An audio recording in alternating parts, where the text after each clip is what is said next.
I'm Simon Blake, and this is Just About Coping. Our second guest in this series is Nat Kilsby. Nat identifies as gender fluid.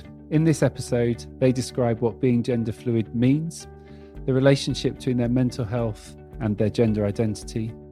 We also talk about the importance of getting pronouns right and why Nat uses they, them, and theirs. It was a real pleasure speaking to Nat, and I think they expressed really, really clearly why it's so important that you can take your whole self to work and why it's good for individuals, good for business, and makes a real difference to performance, to satisfaction, and to leadership. I hope you enjoy this episode. So Nat, thank you very much for welcoming us to your offices at Goldman Sachs. Could you just start off by telling us 5 words or phrases which describe you? 5 words. Without overthinking them, I'm a dad. Very important to me. Loving, change, magic, and drive. Got to start with asking a bit about magic. So magic, I think life needs to be a little bit about magic sometimes. And certainly my life is crazy in some regards, but magic in others. But there was a real magic link in that for the past sort of 10 to 15 years. It's something I've done as a part-time hobby. During one period of gardening leave between 2 jobs, I decided I wanted to teach myself magic. I found a really good mentor. He was a great card magician. And so began a passion, which is something I like to do at parties and sometimes weave into my corporate life as well. Wow, that wasn't the answer that I was expecting. So my mum told us that people make the magic. So it's always an interesting one when people actually do magic. Could you tell us a little bit about your work as well here? Just because I think it's interesting that somebody who's a scientific is also into magic. Sure. So my job here at Goldman, my background professionally has always been as a software engineer, and over my experience, really gravitated towards electronic trading and systematic trading. That's what I've done for most of my career. But more recently, I've started to apply those same techniques into the middle and back office of firms like Goldman and others, where there's a lot of manual work that's happening. And you can apply similar techniques in systematic trading to the way that we book trades and run our middle office. Fantastic, thank you. So, yeah, the magic and the day job, definitely interesting bed partners. Could you just talk to us a little bit about your gender identity? Sure. We been privileged to have you speak at House of Lords events and where you talked openly about your gender identity. So just tell us a bit about that. Sure. So I identify as gender fluid, which means that on a given day, I decide to present male or female. And it's been, a journey to arrive at this place. When I was young, age of 8, probably through to my late teens, it was something that I used to think about and was confusing. Having these feelings about a draw to the other gender and not being able to explain why. And it wasn't something I told anyone back then. It was a different time and place back then. Transgender wasn't really something that was talked about, wasn't really known, and something I kept within myself. I did tell some people when I got into my late teens. It wasn't the most positive experience. Again, different time and place. And therefore, it was something that I consciously, and now in reflection, unconsciously buried for the next 20, 25 years. And it was 3 years ago when these feelings returned. And I went through a period where I reflected that emotionally I was very grey, disconnected, very good at my job, and had some crazy hobbies. I was always busy, couldn't relax, always doing something, but something was missing. And so I went to get some help at the recommendation of some friends just to actually understand, why don't I feel things anymore? And it was into that process, and my first time in psychotherapy, when I started to remember these feelings, remember the memories, but also remember the feelings. And 2 things happened. I had a return of emotion, which was quite powerful and positive, but also a return of a very deep longing for a female life that I couldn't explain. And very overpowering. The way I describe it when I talk now is, it's like a spring. If you have it coiled and compressed for 25 years and you let go, it's going to be pretty much out of control for a little while. And that's what it was like in the early days. Gender dysphoria can be very overpowering and very consuming. But over the 3.5 years, I've done a lot of work on myself in various ways to really understand those feelings and really come to a realization that they are feelings. Feelings are not right or wrong. They are just feelings. And you need to learn to live within them. And what that means for me is, I have these feelings I can't control, and I like to express them in certain ways. And so I've learned to be able to express female in the world, to be able to live a female life when I want to, build a social network around me that accommodates that, but also practically make that work in terms of all the other facets of my life, many of which bring me joy alongside. And so really arrived now in a place where I feel really comfortable that I've created an identity that is complex, but works for me. And it works for me in a way that it allows me to live the life I want to lead and feel very fulfilled with that. And you described it as complex just a moment ago. And I think the bit which you said in there is feelings are not right or wrong. They just are feelings. You've also, I've heard you describe it as being a living experiment. Could you just say a bit about that sort of sense of your gender as a and feelings about your gender as an experiment? Sure. I was really struck by it when you said it before. I mean, it's one of the things I reflect on, because as far as work goes, and a lot of my life in general, I'm a scientist. I'm logical. I like to plan things. I don't like things that are too risky. I like to understand what I'm going into. But when it comes to feelings and emotion, you can't do that. And I remember when I went into psychotherapy the first time, my initial ask of my psychotherapist was, "You have 10 weeks, please fix me." And she explained, it doesn't really work that way. You can't treat it like a project. Feelings you have to feel, you have to experience. And I've learned to realize that I have to immerse myself in my feelings. I have to try things to see how they feel. I then react to those and decide what I will do with them. You do have a choice of what you do with your feelings and how you act upon them. But to get there, it very much is an experiment. And I feel like I've been doing an emotional experiment for the last few years. That, of course, involves others around me as well, and trying to navigate that landscape so that everyone comes along the journey with me.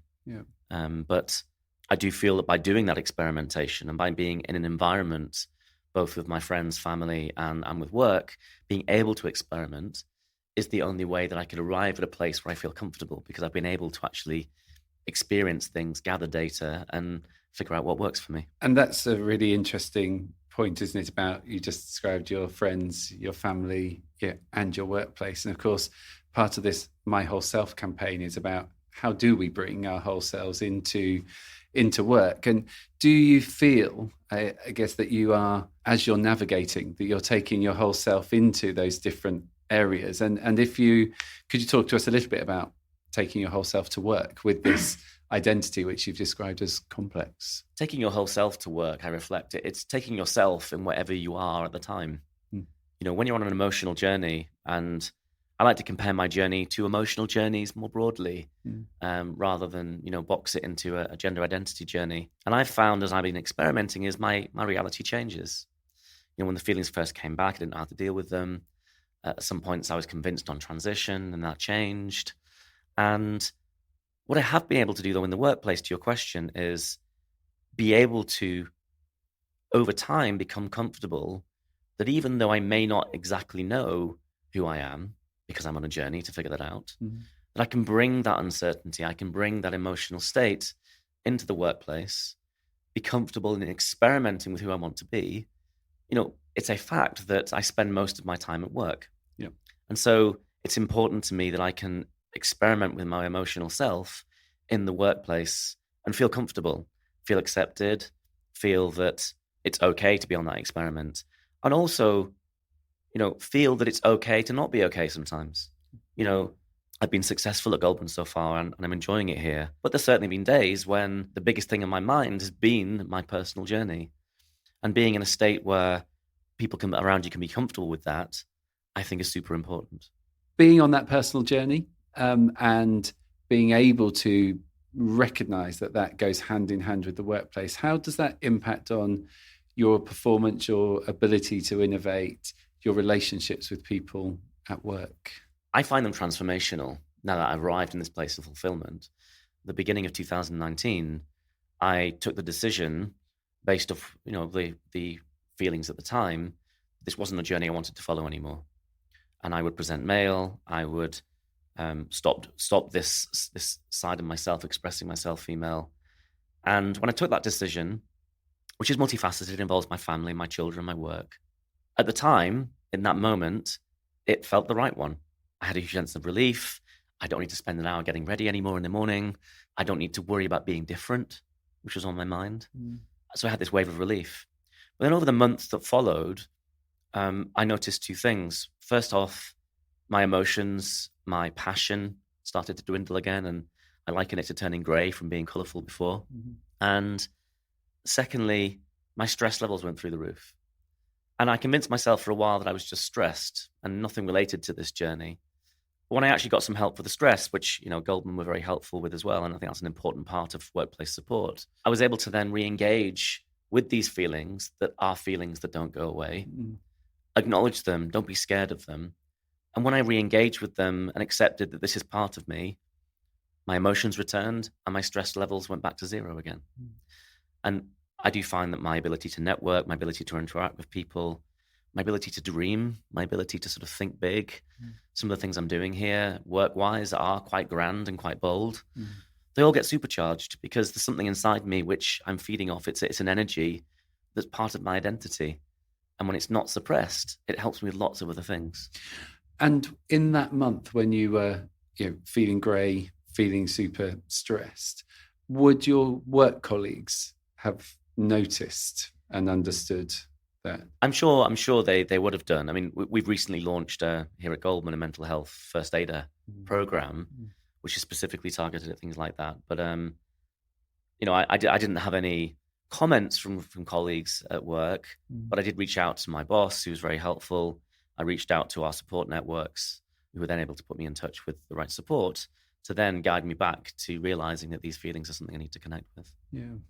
And if you were also to think about different facets of your identity, how does that interplay with different ways that you do things at work? You talked about, sometimes about presenting as male, sometimes presenting as female, both how you present or think in your work or how people relate to you. Is there any sort of insight and understanding? A little bit, yeah. I mean, I think certainly in the initial part of my journey when I was experimenting and, first started presenting female at work, I was very conscious of gender bias and unconscious bias. And, there were some things that I observed that, if I'm presenting female, do I feel like I can be as, heard in the same way?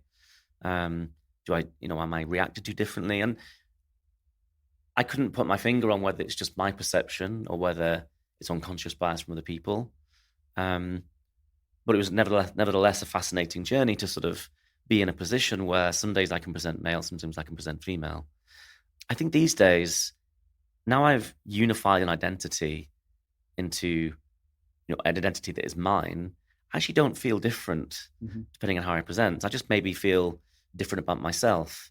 I'm proud of how I look and how I behave and how I can interact with the world, regardless of which gender I'm presenting in. Yeah. And that's important to me.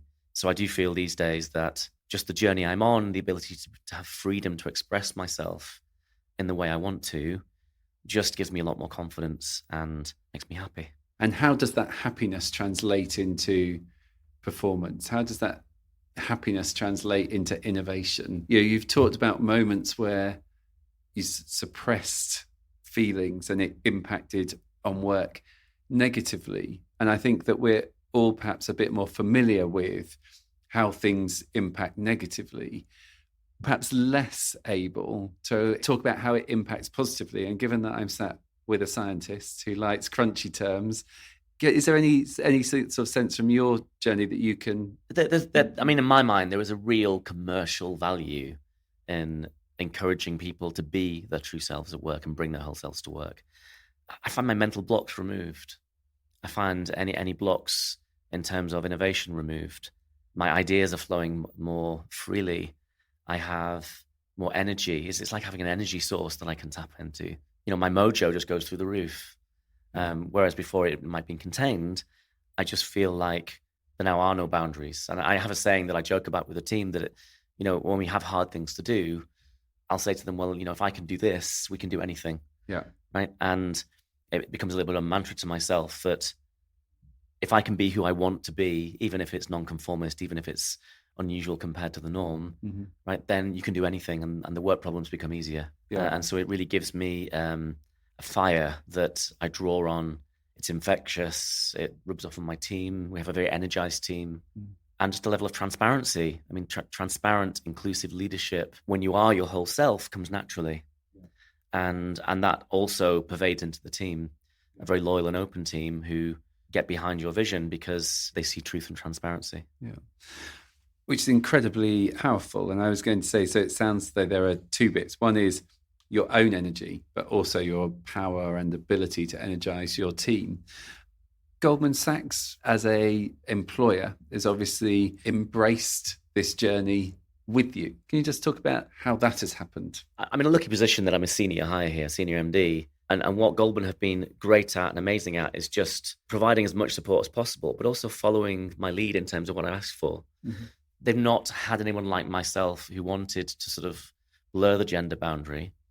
And so everything I've asked for, they've just put resources and help behind making happen. So some examples, when I first joined, I had the unusual challenge of, I have one security badge and it's printed in my mail. I chose Nat as a dual gender name. I have one photo. And so, we talked about options and ideas, but very quickly was able to give me a dual-sided pass, which they had to jump through hoops and get security clearance and be nimble about trying to create, but we made happen. And pronouns initiative was another example that has been driven centrally, but I've been part of and been able to help with.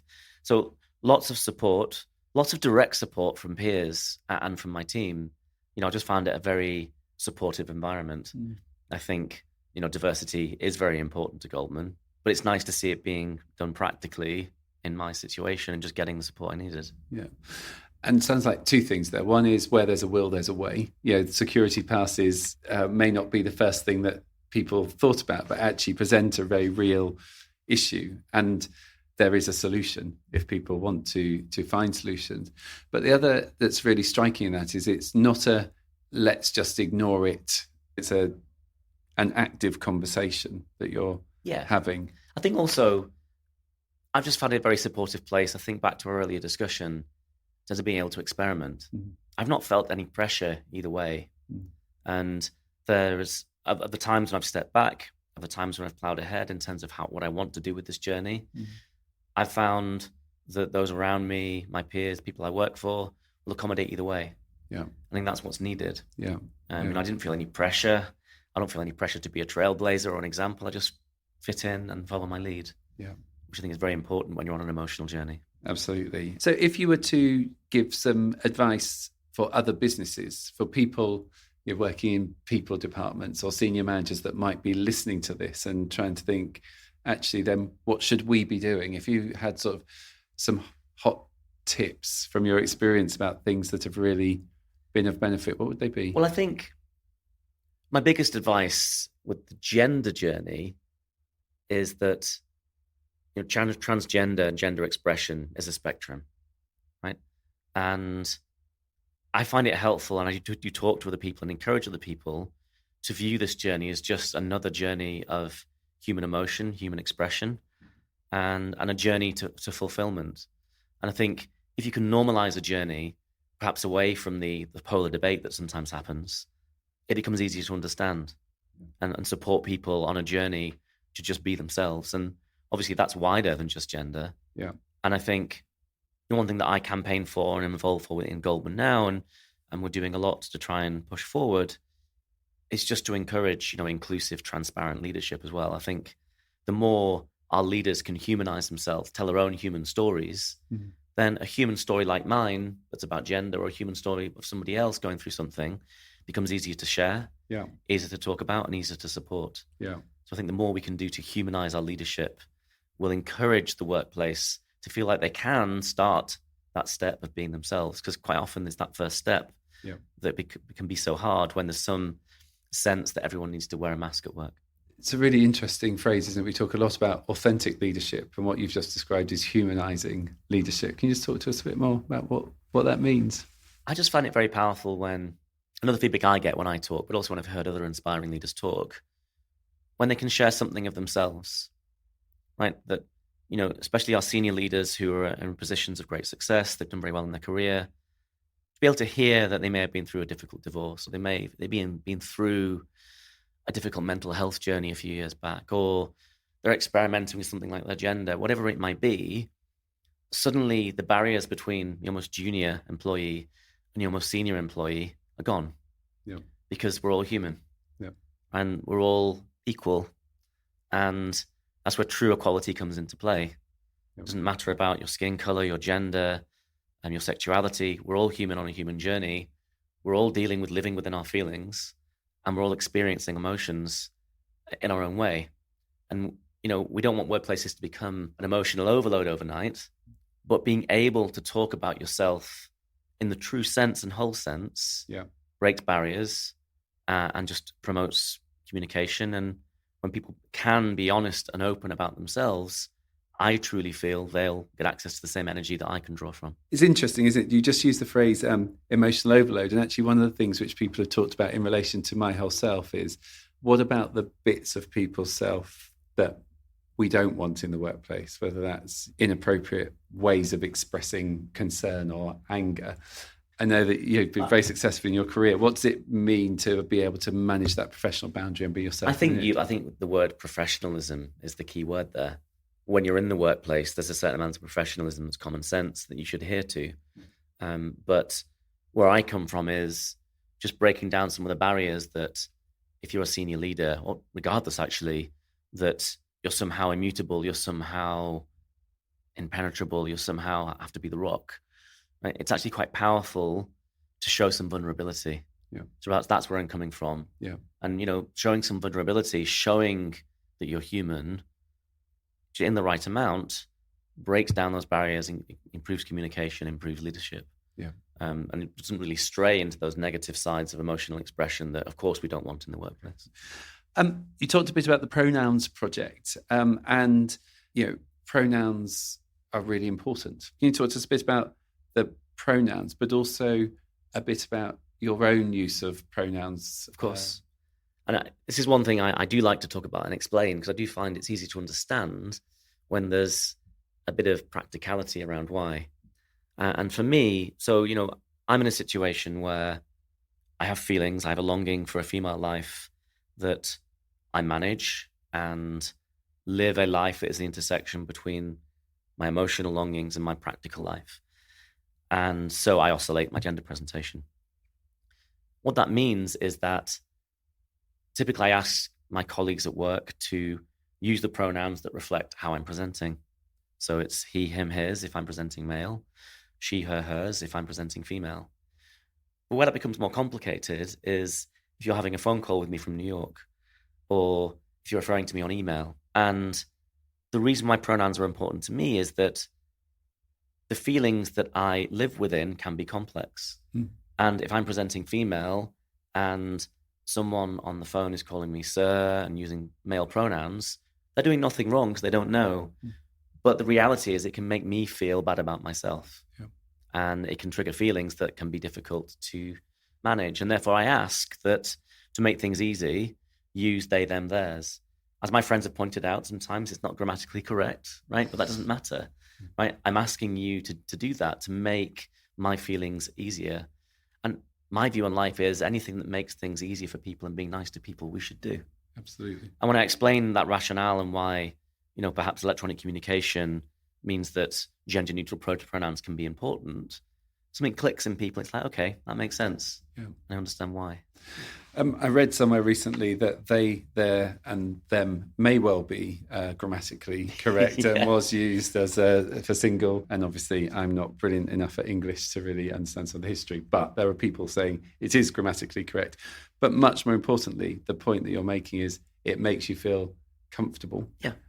And I had exactly the same conversation with somebody recently who wasn't getting it. I was like, does it take any effort from you to try and think about making somebody else feel more comfortable? And that's often the moment where people will try harder, isn't it, to engage at the emotional level. If you can relate it to someone else's feelings, and that by making a small change, you can make them feel better, then it kind of makes sense. Yeah.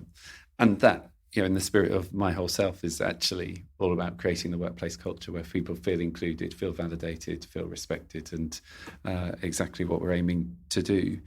Have you had any personal experience of people underestimating the value and importance of getting pronouns right? It's an educational journey, I think, because it's a lot. I mean, most people, this might be the first time they've had to even come across the notion of pronouns and why it's important.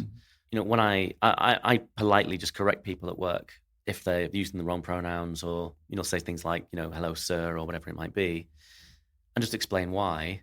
And it's just I can see the sort of light bulb sort of understanding, and it's just a slow change in understanding. So I've not had any real personal experience of in the workplace.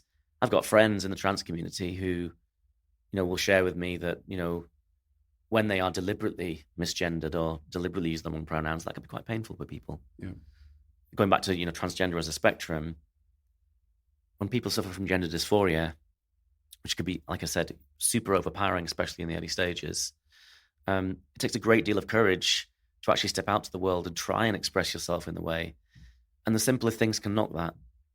And so for someone early in their journey who might be trying to express themselves to see how they can live within their feelings, then it might be misgendered. That might be all it takes to then put a quash to the whole journey. Yeah. And I think that's very important to sort of realize that it can be very important to people. And if you to, there's a really important link, I think, back. You started by saying that you suppressed feelings, when you were much younger. And you've also talked a lot about your journey, a lot about the experience of the feelings and living within those feelings. If you could go back to the 8-year-olds or to the older teen and just talk to them a bit about gender identity, mental health, what would you want to say to them now? Bits of advice I would give myself, first off, is that feelings are not right or wrong. They just exist. Mm-hmm. They can change over time, and how you feel at any point in your life may change, but there's very little you can do to change the way you feel. Yeah. Right. So I spent a long time growing up when these feelings were here thinking they were wrong. Right. But the reality is there is no right and wrong with the way you feel. Mm. You can choose what you do with them. And that's where you have to make some decisions around what does that mean for you? What does it mean for other people? Yeah. But stop beating myself up. Mm. Right. And I think also be kind to yourself. I think self-care, looking yourself in the mirror and telling yourself I'm enough right at this present moment, regardless of where you are, is very important. Yeah. And it's an important part of any emotional journey. Any emotional journey will have highs and lows until you arrive at a point of equilibrium. Mm. And especially in the lows, it's important to be kind to yourself, love yourself, and don't beat yourself up. And of course, that's the time when it is the hardest to do that, and really drawing on your resources. And there will be some people, I'm sure, who are listening to this who are thinking, that's exactly the moment that I can't do that. Is there anything from your experience about when you do have to dig deep that you can sort of reflect on, offers wisdom? Well, I think, first of all, don't be scared of getting support. I still reflect that getting psychotherapy, getting help, still feels like there's a bit of a stigma here in the UK. Versus I speak to my friends in the US, it's like, what, you don't have a therapist? It's like, very different. So, therapy is it's a difficult journey, and I wouldn't say it's easy. You open Pandora's box, and you start to address things that make you the way you are. But don't be scared of getting help. There's all kinds of help. I've been privileged enough to get different types, whether it's, more traditional and different flavors of psychotherapy, but also transactional help for those moments when you are going through the lows in that cycle. Mm-hmm. There are techniques you can use.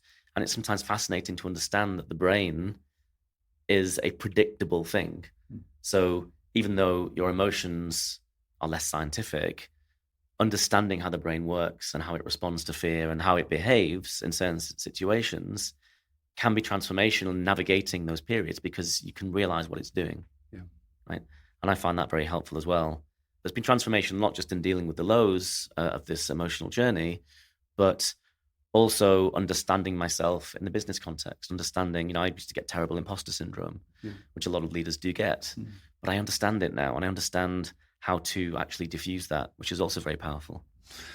Wow, if you know how to, can't let that one go, if you know how to diffuse imposter syndrome, given that so many people will sit with that powerful, parrot on the shoulder, whatever it is, are there any ways that you could just share? Well, the one for me, and it won't resonate with everyone, and this may sound funny, but when I was working through my imposter syndrome, because I would also have days with my gender journey where you'd arrive at that day where you just think that your journey and your ability to navigate through it was in the doom and gloom place. It's like, oh, how can I do this? How can I get past this? What am I doing? Why have I made these decisions? And those can mount. Same with imposter syndrome, when you might come into the office and think, I'm faking it. How am I going to get past this? Why am I in a position of leadership? For me, I visualize those feelings as this scary wall behind me. And in the scary wall, there's zombies and eyes and teeth and hands, and it's chasing to catch me, right? And I'm scared of it catching me. But I did some imagery in my mind to turn and face the wall. And once I turn and face the wall, A, it was never moving in the first place. And B, it's just full of like colors and party food and crayons and cakes. It was never the scary thing that I decided. And that imagery of turning to face the wall, for me, is a way of me just diffusing those thoughts that sometimes come, and it works for me. It's powerful, isn't it? That bit of, when we face in and lean into the things that scare us, that they can suddenly not be. Yeah, and more often than not, the fears you create in your own mind are always bigger than the real fears around you. Yeah, absolutely. So in terms of going back, speaking to your younger self, be kind, you're enough as you are right now, and to look after yourself. So the looking after yourself would be advice you give to a young person. How do you bring that into your life right now? What's your self-care now? Well, I think I continue with therapy. I think it's a great thing to do. I think it's a lifelong goal to understand yourself. So these days it's sort of digging, in other places just to see how I can improve myself, improve my relationships with other people. But also just taking time for yourself. I've got 3 amazing young children. I invest a lot of my time with them, and that gives me great joy. It's a way of me investing in myself to spend time with them. I will take breaks at the weekend. I have a place down on the south coast, and I'll go down there sometimes just to R&R, breathe in the fresh air. I just bought a puppy, so that's another aspect of looking after myself, although how stressful that's going to be, I don't know yet. So, but looking forward to that. So I think, acknowledging that time for yourself, investing in your headspace. And in fact, headspace is another one. I do try and use headspace techniques, mental techniques to actually meditate, detach. That someone described it to me once as a very good analogy of day to day, you're in the traffic jam. And your thoughts are racing, and you've got all these things. You're in, a high-flying career, lots of things to navigate. Just sometimes during the day, you have to raise yourself above the traffic and just look down. Right? And then it's just a bit easier because you're not in the traffic. People aren't honking you. You're just looking at the traffic. And just 5-10 minutes of that a day also helps you detach and just chill. Thank you. And dogs are coming up several times on this series of podcasts. So just... have you got a name for the dog yet? We decided it. So I went down with my kids. It's a little sausage dog, a puppy. And that's been a bucket list thing for me for a long time. And we had a name picked, which 2 of my kids liked. 1 of my kids didn't. When we arrived, my youngest just said, he looks a little bit like Sonic the Hedgehog. So he's now Sonic the Sausage Dog. So hence we have a name. Excellent. Good.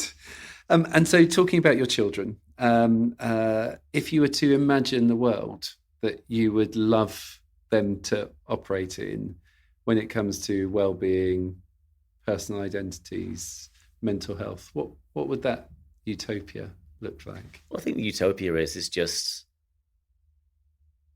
for something for them not to be concerned about. Right? I think I already see in the millennial generation and below just a different level of acceptance about who you want to be. So whoever my kids want to be, in whatever form that takes, they've got me 100% behind them as they do their mum and others in their life. I think, so that's what I would like, just to be themselves.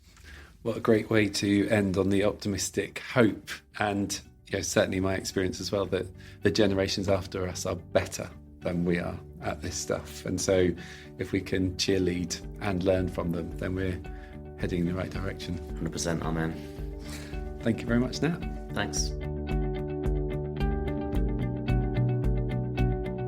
So that was Nat, and what an absolute pleasure to have the opportunity to have that conversation. So thank you to Nat, and also to Goldman Sachs for giving me their time to speak. The thing that I'm taking away from this episode is how feelings are not right or wrong, feelings just are, and that we have a choice about how we embrace them, how we work with them, how we understand them, and how we do that will impact on ourselves and our work. And really, really important, just that sense that feelings just are, and it's how we embrace them that matters. So, a really inspiring story that supports our real understanding around the campaign, the My Whole Self campaign. Remember to check out the campaign on our website. Details are in the description. Please do rate and review wherever you get your podcasts, and make sure to join in the conversation with the hashtag JAC Podcast. For now, I've been Simon Blake, and thanks for coping with us.